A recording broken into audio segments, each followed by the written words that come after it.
দেশটাকে এরা লুট করতেছে, সমস্ত প্রতিষ্ঠান লুট করতেছে, ফকিরের বাচ্চারা কোটি কোটি টাকার মালিক হচ্ছে। এইসব ফকিরের বাচ্চারা যারা গুলশান থেকে গিয়ে 1 কোটি টাকা চাঁদা চায়, যার বাপ বাড়িতে রিক্সা চালায়, কল্পনার বাইরের ব্যাপার। এই দেশটা কেন আছে? যার বাপ রিক্সা চালায় সে হরিয়ানের সমন্বয়ক, 1 কোটি টাকা চাঁদা তুলে বাড়িতে গিয়ে 1.5 কোটি টাকা পাওয়া যায়। এইসব ডাকাত, এই ডাকাতদেরকে জামাত ইসলাম চক্রান্তমূলক ভাবে নেতা বানায় 5ই আগস্ট ঘটাইছে। আমাকে আজকে এই কথা বলতে বাধ্য করা হচ্ছে। এরা কেউ ভালো না। ওই যে ইউনূস সাহেব যাকে মাস্টার মাইন্ড বলছিল, আজকে দেখলাম অস্ট্রেলিয়াতে তার টাকার পাহাড়, তার ভাইয়ের কাছে টাকা চলে গেছে। এই যে সজীব ভুইয়া, এরা মানুষের বাচ্চা কিনা? এদেরকে মানুষ গরুর রাখাল রাখবে কিনা? মুরাদনগরে গরুর রাখাল।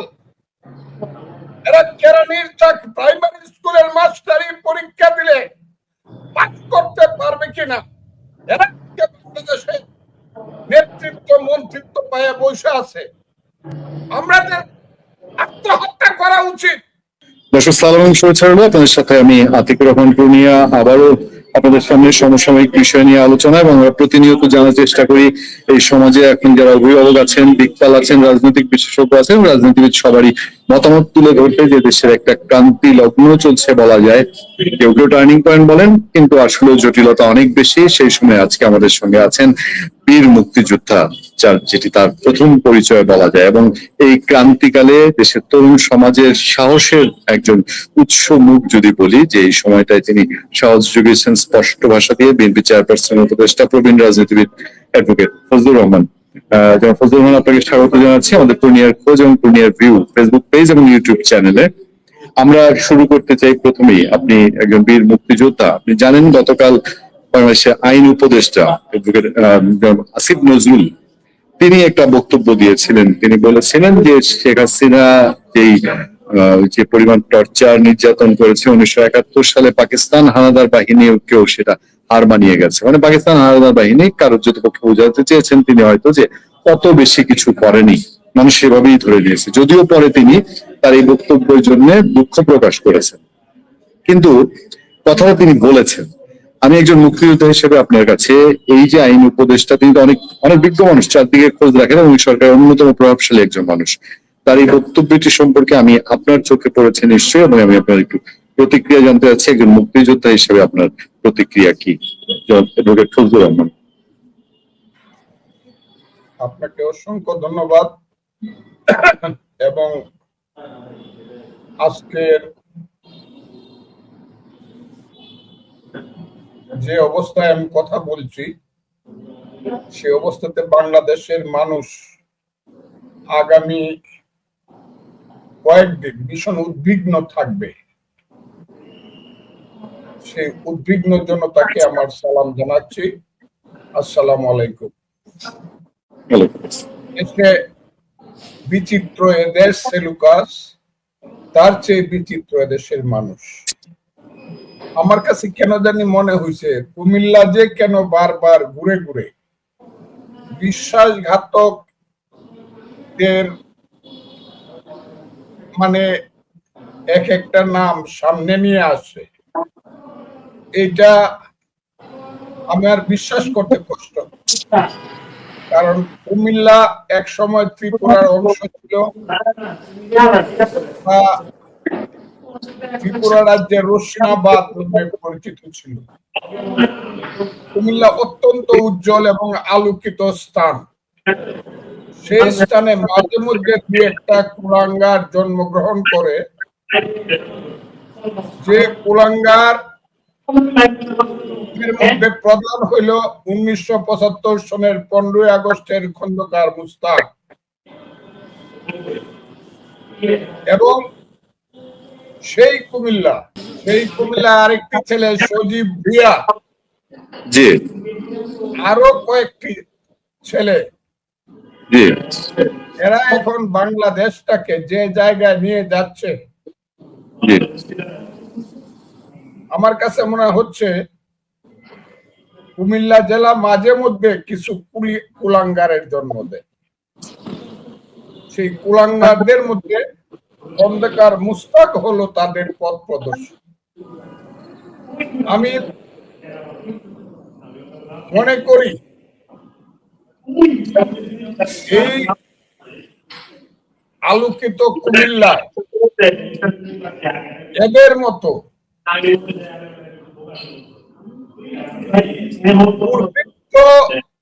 চরিত্রের লোক, নিচ প্রকৃতির লোক জন্ম দেওয়া ঠিক হয় নাই। আসিফ নজরুল যে কথাটি কালকে বলেছেন, আমি অধ্যাপক আসিফ নজরুলকে খুব ভালো জানতাম।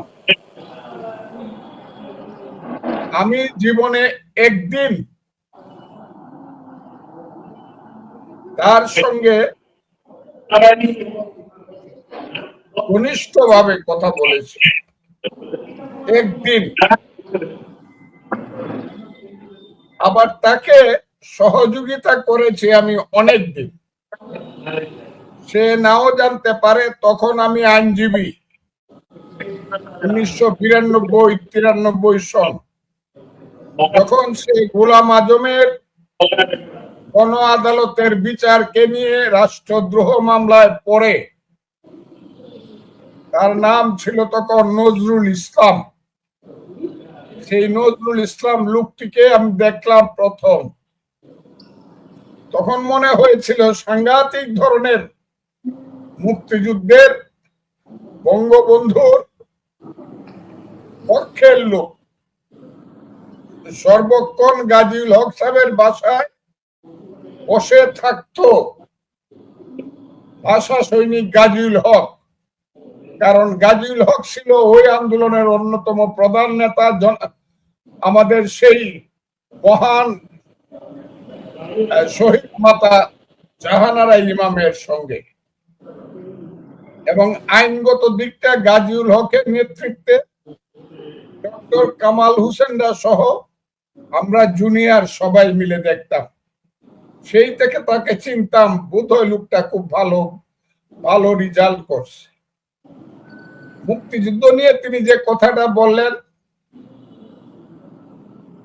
আমার খুব কষ্ট লাগছে। ও তো শিশু ছিল মুক্তিযুদ্ধের সময়, কারণ 1965 সনে জন্মগ্রহণ করেছে। আমি বলেছি যে আমি যেদিন আইএ পাস করেছি সেই দিন ও জন্মগ্রহণ করেছে 65 সনে। 71 সনে তো তার বয়স 6 বছর। চোখে তো সে দেখে নাই মুক্তিযুদ্ধ।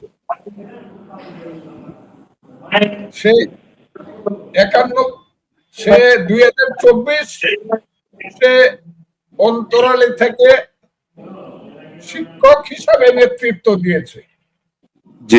এখন যে মন্তব্যটি মুক্তিযুদ্ধ সম্পর্কে সে করেছে, আমি সে বলতেছি তাকে এই কারণে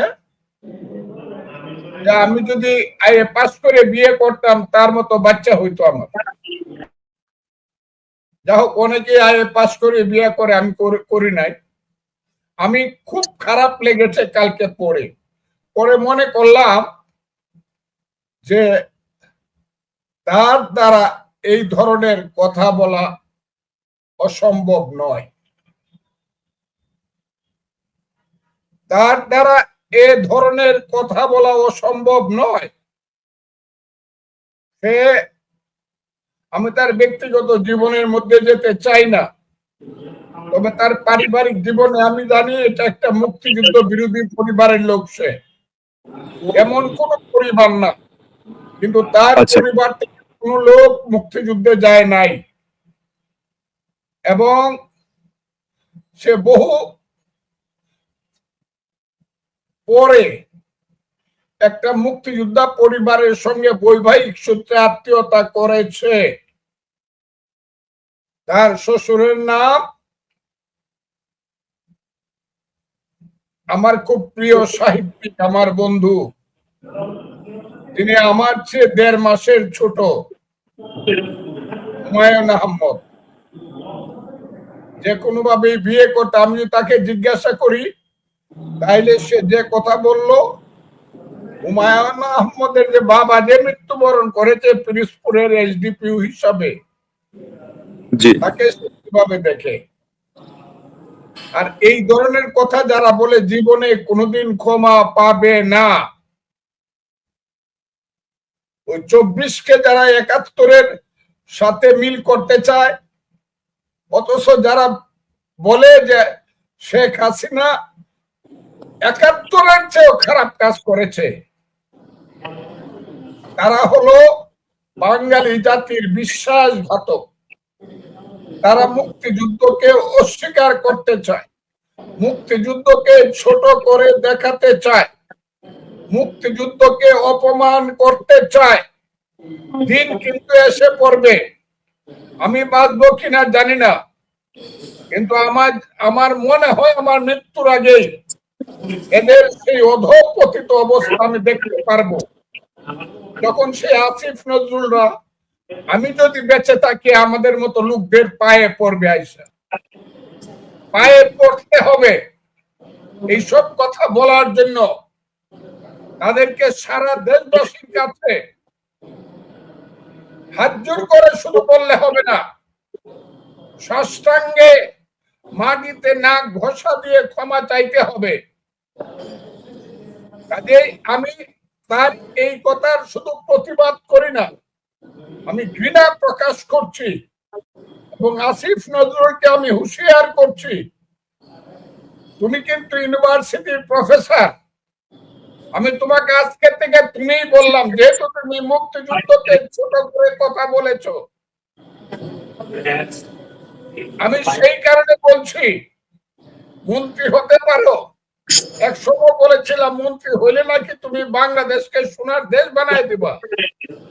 এখন দেখছি চোরদের নেতা হিসাবে, দুর্বৃত্তদের নেতা হিসাবে, ডাকাতদের চাঁদাবাজদের নেতা হিসাবে অনেক কিছু করছো দেশটাকে জাহান্নামের দিকে নিয়ে যাওয়ার জন্য। কাজে এদের মতো নর পশুদের কথায় মনে খুব কষ্ট হলেও আমি অবাক হই না। আমি এইসব কথার তীব্র নিন্দা প্রকাশ করছি এবং তাদেরকে বলছি সাধু সাবধান। একদিন ওবায়দুল কাদেরকে বলেছিলাম 3 বার সাধু সাবধান। আজকের আসিফ নজরুলদেরকে বলতে চাই সাধু সাবধান। বাংলাদেশের মুক্তিযুদ্ধ নিয়ে যারা কথা বলবে তারা এই দেশের মানুষ হিসাবে পরিগণিত হবে না। তিনি অবশ্য পরে দুঃখ প্রকাশ করেছেন তার এই বক্তব্যের জন্য। আচ্ছা, মানুষ জুতা পিটা করিয়া পরে দুঃখ প্রকাশ করবে একদিন।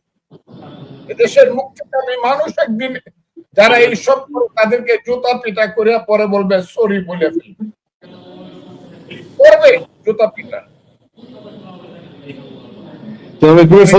আরেকটা ভিন্ন প্রসঙ্গে যেতে চাই আপনার কাছে। আপনি গত কয়েক মাস ধরেই সবাইকে সাবধান করছেন, নট যে শুধু দেশের মানুষকে, আপনি সরকারকেও সাবধান করছেন, পরামর্শ দিচ্ছেন যে মানে সরে যাও, নির্বাচন দিয়ে সরে যাও। কিন্তু মোটামুটি চারপাশে যেটা চাওয়ার হচ্ছে যে তারা মানে সরার ব্যাপারটা হয়তো আর মানে রাখতে চাচ্ছেন কিনা এই প্রশ্ন উঠেছে। আজকে আমি আপনাকে একটু আগেও বলছিলাম যে আপনি যে কথাটা এতদিন বলেছেন সেই কথাই সুশীল সমাজ শক্তভাবে বলছে যে এই সরকারের সময় শেষ, চলে যাওয়া উচিত, তাদের নিরাপদ এক্সিট খোঁজা উচিত। ডক্টর দেবপ্রিয় ভট্টাচার্যের রেফারেন্স দিচ্ছি আমরা বারবারই, তিনি একটা বিএনপি আয়োজিত একটা অনুষ্ঠানে বলেছেন। আপনার কি মনে হয় এই যে এখন দিনকে দিন প্রতিটা দিন যাচ্ছে নতুন নতুন জটিলতা, আপনি দেখেছেন যে এই যে জুলাই সনদ একটা, সেটা নিয়ে এতদিন ধরে বলা হলো যে জুলাই সনদ না হলে ইলেকশন হবে না, এখন জুলাই সনদের খসড়া দেওয়া হলো, জামাত এবং এনসিপি বললো আমরা এটা মানি না, বিএনপি যদিও বলছে মানি। কোন দিক যাচ্ছে দেশ? শেষ পরিণতি কিসের অপেক্ষা করছে জনাব ফজলুর রহমান? আমি প্রথম আপনার প্রশ্নের উত্তরে নিজের উপর একটা দোষ চাপাচ্ছি, নিজেকে দোষী সাব্যস্ত করছি। এই কারণে যে আমি বিএনপি, এই বিএনপি দল হিসেবে বাংলাদেশে এখন যে অবস্থানে আছে, বিএনপি যদি খালি আঙ্গুলটা সোজা করে বলতে পারতো যে এনাফ ইজ এনাফ, কবে ইলেকশন দিবা ঠিকঠাক করে বলো, কবে দিবা ডেট ঘোষণা করো, তা না হলে বিদায় হও। তাইলে এত কিছু প্রশ্নের উত্তর আমাদেরকে দিতে হতো না। কিন্তু আমার কাছে সবসময় মনে হচ্ছে বিএনপির রাজনৈতিক কৌশলে কোথায় যেন একটা কি রয়ে গেছে। দ্রুত ক্ষমতা বা রাষ্ট্র ক্ষমতা বা দ্রুত নির্বাচনের আশায় বিএনপি এত কিছু স্যাক্রিফাইস করতেছে, যে স্যাক্রিফাইসের মধ্যে রাজনৈতিক চরিত্রগত স্যাক্রিফাইস অনেক ভাবে মানুষের কাছে ধরা পড়তেছে বলে আমার মনে হয়। বিএনপি রিয়েল প্রশ্নে, জাতির প্রশ্নে, জাতীয় স্বার্থের প্রশ্নে এত বেশি ধৈর্যশীল হওয়া উচিত হয় কিনা আমি জানি না। কারণ বিএনপি এত বেশি ধৈর্যের পরিচয় দিচ্ছে যে নিজে খুব বেশি দোষ না করেও পৃথিবীর সমস্ত দোষ মাথা পেতে নিচ্ছে। যারা ডাকাত এরা বিএনপিতে বলতেছে চাঁদাবাজ, যারা দেশ লুট করছে এরা বিএনপিকে বলছে দুই সাপের এক বিষ নৌকার ধানের শেষ।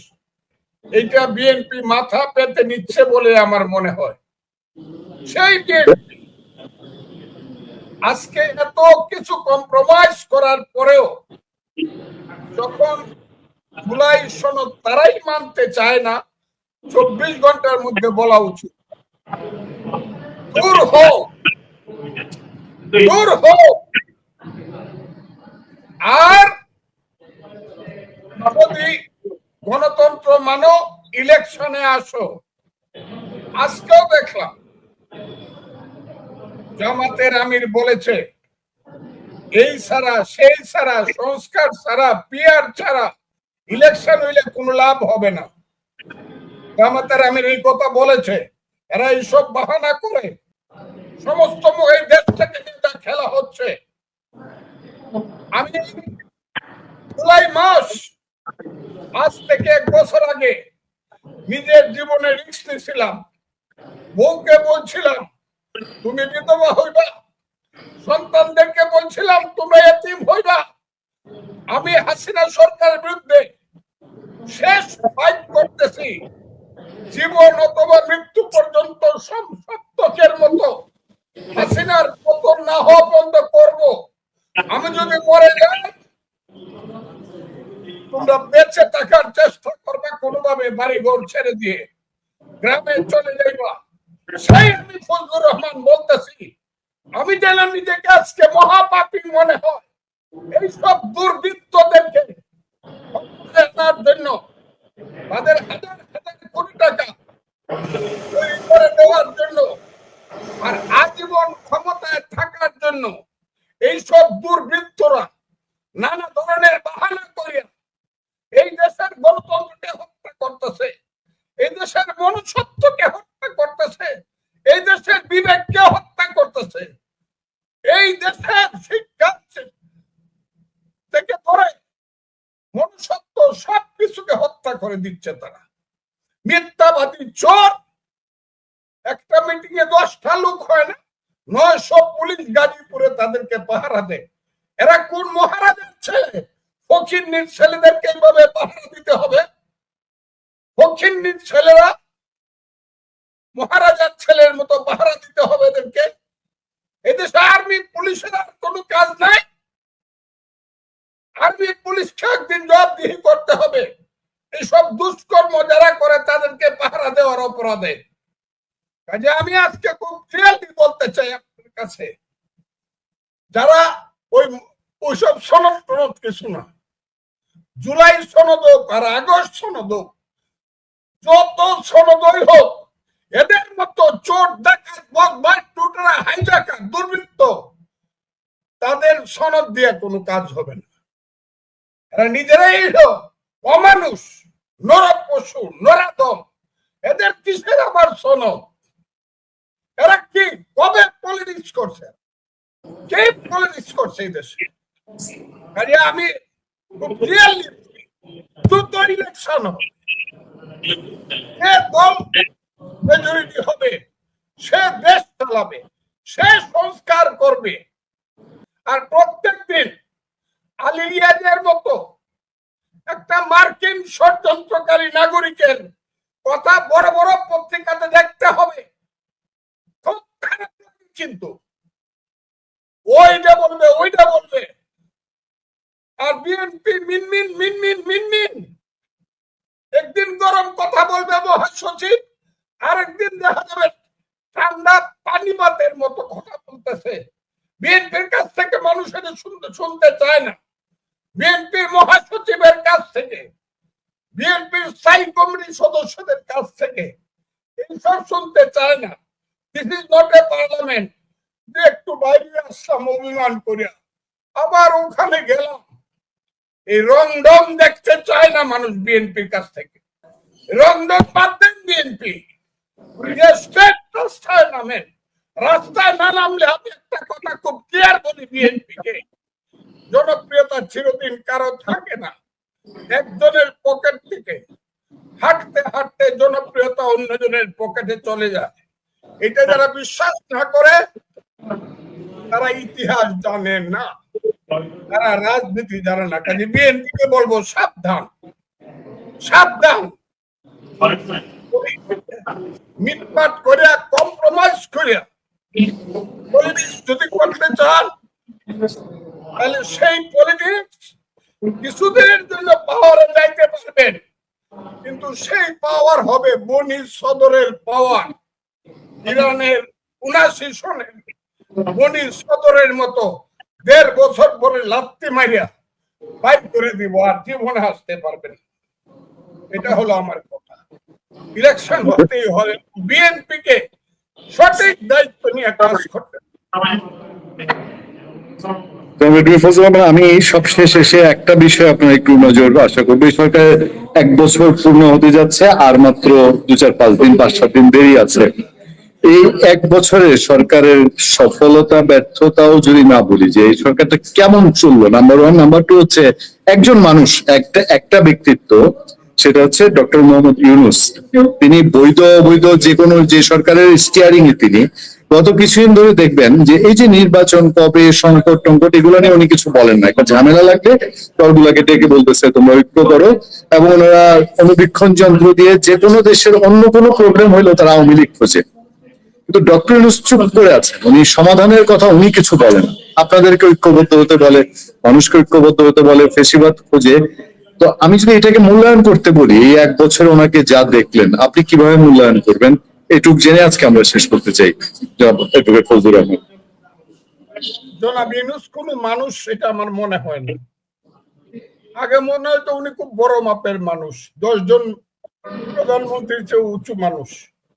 এই কথাটি বোধহয় আমার সঠিক ছিল বলে এখন আর মনে করি না। আমি জনাব ইউনূস কোন মানুষ না, হয় উনি মহামানুষ, না হলে দুইটার যে কোনো একটা।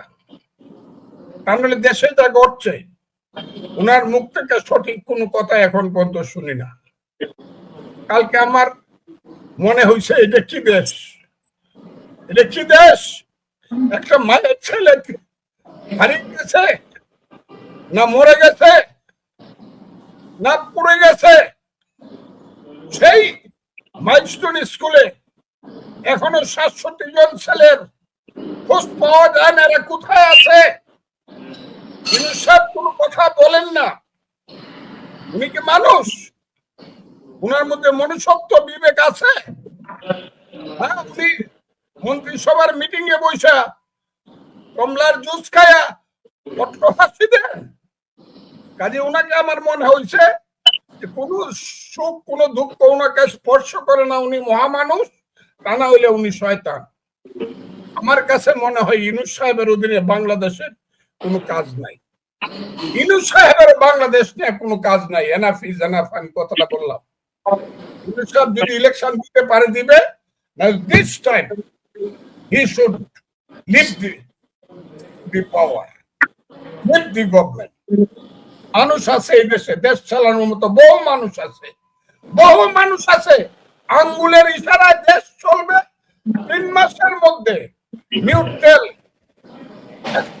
ইলেকশন হবে, যে ইলেকশনে মানুষ প্রশ্ন তুলতে পারবে না যে এটা একটা নিরপেক্ষ ইলেকশন হয় নাই, ইউনূস সাহেবকে এটা ছেড়ে দিতে হবে। আর ইউনূস সাহেব যে এখন যেটা করতেছে, উনি চক্রান্তের খেলায় যুক্ত এবং সমস্ত চক্রান্তকারীরা দেশে বিদেশে উনার সাথে আছে।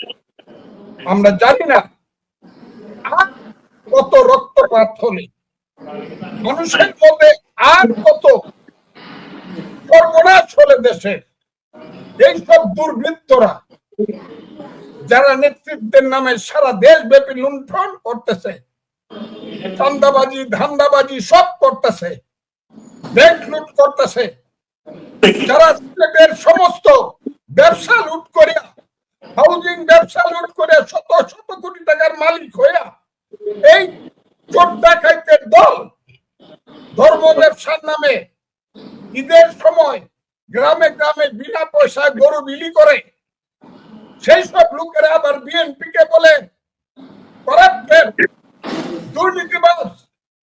ওই থেকে কবে সত্য বেরিয়ে আসবে, আসল সত্য?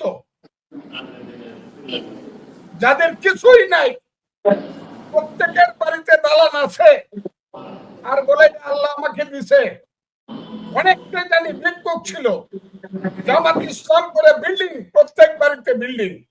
তারা সব জামাতের নেতা, টুপি মাথায় দিয়া, সাদা পোশাক পরিয়া, পাঞ্জাবি পাজামা পরিয়া, যে কারণে নাম দিছে জামাতে ইসলাম। অনেকে বলে তার নাম নাকি জামাতে ইসলাম, মানে শুধু জামার মধ্যে ইসলাম আছে, আর তারা হলে তাদের কিচ্ছু নাই, তারা সব লুট করতেছে বাংলাদেশে। আমার কথাটা কি আপনাকে বুঝাতে পারি? অর্থ জামাতে ইসলাম মানে শুধু জামাটা দেখলে মনে হয় যে ইসলামী পোশাক, জামাতে ইসলাম। তারা এই দেশটাকে সর্বনাশ করতেছে, এই দেশটাকে সরকার খুব সাবধান। আমি সব সময় বলি, আমি নাও থাকতে পারি, জামাত যে সর্বনাশ ৭১ করছিল, সে তার চেয়ে ডাবল সর্বনাশ এখন বাংলাদেশের জামাত করতেছে। ইলেকশন করলে ৫% ভোট পাইব না, ইলেকশন করলে জামাত বাজেয়াপ্ত হবে ৯০% ক্যান্ডিডেটের। সেই কারণে ইলেকশনে যাইতে চায় না নির্লজ্জ যারা বলে ৩০ লাখ লোকের মিটিং হয়েছে, ইলেকশনে গিয়ে দেখেন তো ৩০ লাখ ভোট পান কিনা সারা দেশে। সেই জামাত ইসলাম তারা এখন ফেরত বলছে, কি বলে আমিরে জামাত। শুধু আমিরে জামাত বলে না, ওলিয়া কামেল নিয়ে আরো কি কি বলে, ইচ্ছা কিন্তু বলে দেব সব। প্রত্যেকের আমার ইচ্ছাও বলো তোমরা, দেখি যে ফজলুর রহমান জন্মগ্রহণ করছিল 48 সনে, কোন বাপের ঘরে ছিল, কিভাবে লেখাপড়া করছে, এমপি ছিল, মুক্তিযোদ্ধার কমান্ডার ছিল, অমুক ছিল, তমুক ছিল, নেতা ছিল। ফজলুর রহমানের বাড়ি আছে না, ঘর আছে নাকি? তোমরা যে করে ওলিয়া কামেল, তোমাদের ৬টা বাড়ি কিন্তু আমি দেখাই দেব কিভাবে করছো। এইসব দুর্বৃত্তরা যারা শুধু প্রচারের মধ্য দিয়ে নিজেদেরকে ওলি আল্লাহ প্রতিষ্ঠিত করতে চায়, এদেরকে মুখোশ কিন্তু খুলে দিব। ব্যর্থতা হলো আমার দল বিএনপি, এইখানে ব্যর্থতা। হ্যাঁ, বিএনপিতে ভালো মন্দ মিলে মানুষ আছে, কিন্তু বিএনপি দুর্বৃত্ত না। বিএনপির মধ্যে মায়া আছে, মমতা আছে, বিএনপির মধ্যে মানুষের প্রতি তার টান আছে, ভাই প্রতি ভাই যে মায়া মমতা সবটা আছে। আর অন্যরা শুধু ধর্মের নামে, জামাতে ইসলাম, সেই ইসলামের নামে তারা যা করতেছে, ইসলাম ব্যবসার নামে, এর থেকে দেশকে মুক্ত করতে হবে কথাটা। আর ইলেকশনটা দ্রুত হতে হবে, নাহলে দেশ বাঁচবে না। খুব ক্লিয়ার কথা। অনেক অনেক অনেক অনেক ধন্যবাদ ও কৃতজ্ঞতা জনাব ফজলুর রহমান। এবং আমরা আপনার সাহসী বক্তব্য এবং সময়ের সাহসী বক্তব্য নিশ্চয়ই একটি ইতিহাস হয়ে থাকবে এই প্রজন্মের প্রতিবাদী, এই প্রজন্মের কাছে। এবং আপনি আপনার মুক্তিযুদ্ধের যে চেতনা, সেটি দিয়ে যে সাহসিকতা এই বয়সে আপনি একটা দৃষ্টান্ত স্থাপন করেছেন, নিশ্চয়ই ইতিহাসে এটি লেখা থাকবে। আমি আবারও ধন্যবাদ এবং কৃতজ্ঞতা জানাচ্ছি। আপনি কাছে আছে যে বারবার আমি বলছি জামাতের অবস্থানের, অর্থনৈতিক অবস্থানের কথা। জি। আপনারা যারা সাংবাদিক আছেন তারা দয়া করে বাংলাদেশের অন্যতম সবচেয়ে ধনী জেলা, বিদেশ থেকে যেখানে টাকা আসে এবং যেখানে হাউজিং ব্যবসা হলো সবচেয়ে রমরমা, সেই ব্যবসাটা কাদের হাতে এবং তারা কিভাবে করে, হোটেল ব্যবসা, ক্লিনিক ব্যবসা, এগুলো দয়া করে একটু খোঁজ নেন। আমি এমনি বলি না কাউকে ছোট করার জন্য। তারা আবার বলে, হ্যাঁ, যা দিয়ে কই সুই রে ভাই, গায়ে কত সেদা, এগুলো খোঁজ নেন। আরো দেখা দিব কে ফকিন্নির পুত আমার বাড়িতে ভাত খায় বড় হইছে, পানি ভাত খায়া সে এখন বাঁচতে গরু বিলায় ঈদের সময়। টাকা নাই, পয়সা নাই, ইনকাম নাই, কে দেয় টাকা জামাত ইসলামকে? কোথেকে আসে? ওই যে মুক্তিযুদ্ধের বিরুদ্ধে টাকা আনছে সৌদি আরব থেকে, ইরান থেকে, ইরাক থেকে, মধ্যপ্রাচ্য থেকে গোলাম আজমরা, সেই টাকা লুট করার টাকা, সেই অনুদানের টাকা আজকে বাংলাদেশকে সর্বনাশ করে। জি জি, ধন্যবাদ। আবারও দর্শকদের পক্ষ থেকে অসংখ্য অসংখ্য ধন্যবাদ আপনাকে।